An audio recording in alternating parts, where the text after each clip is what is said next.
திமுகவில் தற்போது இருக்கும் பல அமைச்சர்கள் அதிமுகவில் இருந்து சென்றவர்கள்தான் என்று ஒசூரில் நாடாளுமன்ற உறுப்பினர் தம்பிதுரை தெரிவித்துள்ளார்.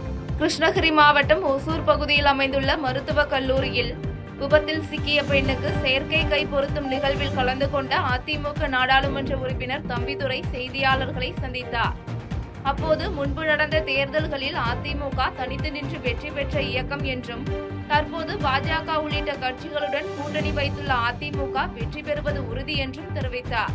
தொடர்ந்து திமுகவில் தற்போது இருக்கும் KKSSR ராமச்சந்திரன், அனிதா ராதாகிருஷ்ணன், முத்துசாமி, செந்தில் பாலாஜி, ரகுபதி, சேகர்பாபு மற்றும் ஏவா வேலு போன்ற அத்தனை அமைச்சர்களும் அதிமுகவில் இருந்து சென்றவர்கள்தான் என குறிப்பிட்டு பேசிய அவர், தற்போது திமுகவில் சேர்க்கப்பட்ட பன்னீர்செல்வம் அதிமுகவில் பயிற்சி எடுத்தவர் என விமர்சித்தார்.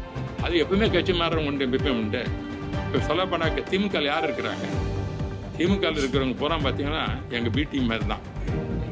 ஃபர்ஸ்ட் எடுத்தீங்கன்னா KKSR, பிறகு அனிதா கிருஷ்ணன், ஒரு கணக்கு போட்டுனே வாங்க லைனா, பிறகு இங்கே முத்துசாமி, செந்தில் பாலாஜி, பிறகு இந்த பக்கம் வந்தீங்கன்னாக்க ரகுபதி, பிறகு சேகர்பாபு, ஏவா வேலு, எல்லாம் மினிஸ்டரிங்களே சொல்கிறேன், மற்றவங்கள விடுங்க. தானே அமைச்சர்களும் இன்றைக்கு திமுக தான் இருக்கிறாங்க. அதான் உண்மையான அதிமுக அங்கே தான் இருக்குது.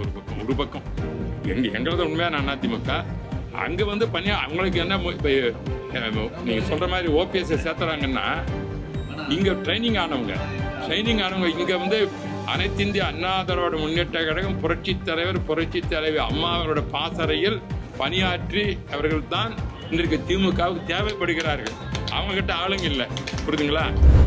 கரூரில் ரயில் மீது கல்லூரி பேருந்து மோதிய விபத்தில் காயமடைந்தவர்களுக்கு உயர்தர சிகிச்சை வழங்க மாவட்ட நிர்வாகம் மூலம் ஏற்பாடு செய்யப்பட்டுள்ளதாக சட்டமன்ற உறுப்பினர் செந்தில் பாலாஜி தெரிவித்துள்ளார். கரூர் மாவட்டம் ஜல்லிக்கட்டு அருகே ரயில் மீது தனியார் கல்லூரி பேருந்து மோதி ஏற்பட்ட விபத்தில் 20க்கும் மேற்பட்டோர் காயமடைந்த நிலையில் சிகிச்சைக்காக அரசு மற்றும் தனியார் மருத்துவமனைகளில் அனுமதிக்கப்பட்டுள்ளனர். இந்நிலையில் படுகாயமடைந்து சிகிச்சையில் உள்ளவர்களை மாவட்ட ஆட்சியர் ரவிக்குமார், கரூர் சட்டமன்ற உறுப்பினர் செந்தில் பாலாஜி, MP ஜோதிமணி மற்றும் தாவேக மாவட்ட செயலாளர் மதியழகன் ஆகியோர் நேரில் பார்வையிட்டு நலம் விசாரித்தனர். இதனைத் தொடர்ந்து செய்தியாளர்களை சந்தித்த சட்டமன்ற உறுப்பினர் செந்தில் பாலாஜி, விபத்தில் காயமடைந்த 25 பேரில் 23 பேருக்கு கரூர் அரசு மருத்துவக் கல்லூரி மருத்துவமனையிலும் 2 பேருக்கு தனியார் மருத்துவமனையிலும் சிகிச்சை அளிக்கப்பட்டு வருவதாக தெரிவித்தார். தொடர்ந்து காயமடைந்த ஒவ்வொருவருக்கும் தனித்தனியாக ஆட்கள் நியமிக்கப்பட்டு சிகிச்சை வழங்க மாவட்ட நிர்வாகம் மூலம் உத்தரவிடப்பட்டுள்ளது என தகவல் தெரிவித்தார். பேருந்தினுடைய பின்பகுதி ரயில் மோதி 25 பேருக்கு இந்த காயம் ஏற்பட்டு கரூர் அரசு மருத்துவக் கல்லூரி மருத்துவமனையில் 23 பேரும் 2 பேர் தனியார் மருத்துவமனையில் அனுமதிக்கப்பட்டுள்ளனர். இந்த மருத்துவக் கல்லூரி மருத்துவமனையில் சேர்க்கப்பட்ட 23 பேரில் ஒருவர் தாங்கள் தனியார் மருத்துவமனையில் சிகிச்சை பெற்றுக் கொள்வதாக முதல் சிகிச்சையை எடுத்துக்கொண்டு சென்றிருக்கிறார்கள். மற்றொருவர் வந்தவுடன் அவர்களுக்கான அந்த OP கேஸ் மட்டும் பார்த்துட்டு செக் பண்ணி நல்லா இருக்குன்னு அவங்க புறப்பட்டாங்க. 20 பேர் அரசு மருத்துவக் கல்லூரி மருத்துவமனையில் சிகிச்சை பெற்று வருகிறார்கள். தனக்கு வழங்க உள்ள இந்திய இலக்கத்தில் உயர்ந்த விருதான ஞானபீட விருதை மண்ணுக்கும் மக்களுக்கும் காணிக்கையாக்குவதாக கவிஞர் வைரமுத்து தெரிவித்துள்ளார். கவிஞர் வைரமுத்துவிற்கு இந்திய இலக்கத்தில் உயர்ந்த விருதான ஞானபீட விருது வழங்க உள்ள நிலையில் கவிஞர் வைரமுத்து சென்னை பெசன்ட் நகரில் உள்ள தனது இல்லத்தில் செய்தியாளர்களை சந்தித்தார். அப்போது ஞானபீடம் விருதை கொண்டாடுவதற்கு தன் தாயும் தந்தையும் உயிரோடு இல்லை, அதேபோல் தன் தாய் தந்தையருக்கு இணையாக தன்னை வாழ்த்தும் கலைஞரும் இல்லை என்பது தனக்கு வருத்தம் அளிப்பதாக தெரிவித்தார். தொடர்ந்து ஒரு மகிழ்ச்சியை கொண்டாடுவதற்கு ஆளில்லாத எந்த விருதுக்கும் தகுதியும் பெருமையும் இல்லை என்று நினைப்பதாக தெரிவித்த அவர், இந்த விருதை மண்ணுக்கும் மக்களுக்கும் காணிக்கையாக்குவதாக தெரிவித்தார். மேலும் எதிர்காலத்தில் இவ்வளவு நீண்ட இடைவெளி இல்லாமல் இந்த விருதை தமிழ் எழுத்தாளர்களும் படைப்பாளிகளும் பெற வேண்டும் என்று தான் விரும்புவதாக தெரிவித்தார். இந்த விருதை கொண்டாடுவதற்கு என்னை பெற்ற தாயும் தந்தையும் உயிரோடு இல்லை. எங்கள் மகன் ஞானபீட விருது பெற்று வந்திருக்கிறார் என்று என்னை கொண்டாட காலில் விழுந்து வாழ்த்து பெறுகிற போது என் தலையின் மீது ஒரு சொட்டு கண்ணீர் விழுமே. அந்த கண்ணீர் விடுவதற்குரிய தாய் தந்தையர் இப்போது இல்லை. என்னை தாய் தந்தையருக்கு இணையாக என்னை நேசித்து என்னை நெற்றி முகந்து முத்தமிட்டு வாழ்த்தக்கூடிய கலைஞர் பெருமகன் இன்று இல்லை. தாய் தந்தையர் இல்லாமல், கலைஞர் பெருமகன் இல்லாமல் இந்த விருதை நான் பெறுகிறேன். ஒரு மகிழ்ச்சியை கொண்டாடுவதற்கு ஆள் வேண்டும் தோழர்களே.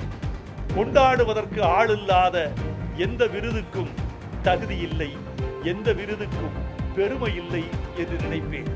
ஆனாலும் கூட இதை கொண்டாடுவதற்கு உலகத்தில் உள்ள ஒவ்வொரு தமிழர்களும் என்னோடு உறவுடையவர்களாக இருக்கிறார்கள் என்று நான் பெருமைப்படுகிறேன். இந்த விருதை இந்த மண்ணுக்கும் மக்களுக்கும் காணிக்கையாக்குகிறேன். விளாத்திக்குளம் அருகே கொலை செய்யப்பட்ட மாணவியின் பெற்றோர் கொடுத்த புகாரை வாங்காமல் இருந்தது கொலை குற்றத்திற்கு சமம் என மதிமுக பொதுச் செயலாளர் வைகோ குற்றம் சாட்டியுள்ளார். தூத்துக்குடி மாவட்டம் விளாத்திக்குளம் அருகே வேடநத்தம் கிராமத்தில் மர்மமான முறையில் கொலை செய்யப்பட்ட 12ஆம் வகுப்பு மாணவி வீட்டிற்கு நேரில் சென்ற மதிமுக பொதுச் செயலாளர் வைகோ சிறுமியின் பெற்றோருக்கு ஆறுதல் தெரிவித்தார். தொடர்ந்து செய்தியாளர்களை சந்தித்த அவர், மாணவி உயிரிழப்பு தாங்க முடியாத துயரம் என்றும், மாணவியின் பெற்றோர் புகார் அளிக்க சென்றபோது குளத்தூர் காவல் நிலைய சிறப்பு உதவி ஆய்வாளர் செல்வராஜ் புகாரை பெற்றுக்கொள்ளாமல் இருந்தது கொலை செய்ததற்கு சமம் என்றும் குற்றம் சாட்டினார். தொடர்ந்து இந்த வழக்கில் மாவட்ட எஸ்பி மதன் சிறப்பாக செயல்பட்டு வருவதாக தெரிவித்த அவர், உண்மையான குற்றவாளிகளை கைது செய்து தூக்கு தண்டனை வழங்க வேண்டும் என்றும் வலியுறுத்தினார். மேலும் மாணவியின் சகோதரிக்கு தகுந்த வேலை வழங்குவது தொடர்பாக முதலமைச்சரின் உதவியாளரை தொடர்பு கொண்டு தெரிவித்துள்ளதாக தகவல் தெரிவித்தார். இந்த கொடூர குற்றவாளிகளை கூண்டில் நிறுத்தி அவர்களுக்கு தக்க தண்டனைக்குரிய ஏற்பாடுகளை செய்வதுடன் மூத்த மகள் வித்யாவும் அந்த கல்லூரி படிப்பை முடிக்கின்ற வரை இந்த குடும்பம் இந்த செலவினங்களை எல்லாம் தாங்கிக் கொள்ளக்கூடிய விதத்தில் தக்க நிவாரண நிதி வழங்குவதோடு, அந்த வித்யா என்கிற அந்த மூத்த மகள் பொறியியல் கல்லூரி பட்டப்படிப்பு முடிந்தவுடன் நல்ல தகுந்த ஊதியத்துடன் கூடிய வேலைக்கும் நம்முடைய மாண்புமிகு முதலமைச்சர் அவர்கள் நடவடிக்கை எடுப்பார்கள் என்ற முழு நம்பிக்கை எனக்கு இருக்கிறது. அதையும் இந்த கடிதத்திலே, இப்போ எழுதுகிற கடிதத்திலே நான் குறிப்பிட இருக்கின்றேன். கபிஸ்தலம் அருகே சர்க்கரை ஆலையில் வேலை பார்த்து வந்த ஜார்க்கண்ட் மாநிலத்தைச் சேர்ந்த இளைஞர் தூக்கிட்டு தற்கொலை செய்து கொண்ட சம்பவம் குறித்து போலீசார் விசாரணை மேற்கொண்டு வருகின்றனர். தஞ்சாவூர் மாவட்டம் திருமண்டங்குடியில் செயல்பட்டு வரும் சர்க்கரை ஆலையில் ஜார்க்கண்ட் மாநிலத்தைச் சேர்ந்த ராகேஷ்குமார் பஸ்வான் என்பவர் கடந்த நவம்பர் மாதம் வேலைக்கு சேர்ந்து பணியில் இருந்து வந்துள்ளார். இந்நிலையில் இரவு பணியை முடித்துவிட்டு தனது நண்பர்களுடன் ஆலை வளாகத்தில் உள்ள குடியிருப்புக்கு வந்த ராகேஷ்குமார் பஸ்வானை மீண்டும் வேலைக்கு செல்வதற்காக அழைக்க வந்த நண்பர்கள் அவர் அருகில் உள்ள அறையில் தூக்கிட்டு தற்கொலை செய்து கொண்டதை பார்த்து அதிர்ச்சியடைந்துள்ளனர். இதனையடுத்து தகவலின் பேரில் சம்பவ இடத்திற்கு வந்த போலீசார் உயிரிழந்தவரின் உடலை கைப்பற்றி பிரேத பரிசோதனைக்காக ஐயம்பேட்டை அரசு மருத்துவமனைக்கு அனுப்பி வைத்த பின்னர் இதுகுறித்து வழக்கு பதிவு செய்து விசாரணை மேற்கொண்டு வருகின்றனர். செய்திகளை உடனுக்குடன் தெரிந்து கொள்ள கீழ்கண்ட கேபிள் மற்றும் டிடிஎச் நெட்வொர்க்குகளில் எம்நாடு செய்தி தொலைக்காட்சியை காணுங்கள். பாதகம் செய்பவரை கண்டால் நாம் பயம் கொள்ளலாகாது பாப்பா. மோதி மிதித்துவிடு பாப்பா, அவர் முகத்தில் உமிழ்ந்துவிடு பாப்பா. அண்மை செய்திகளை உடனுக்குடன் தெரிந்து கொள்ள இணைந்திருங்கள் எம்நாடு தொலைக்காட்சியுடன்.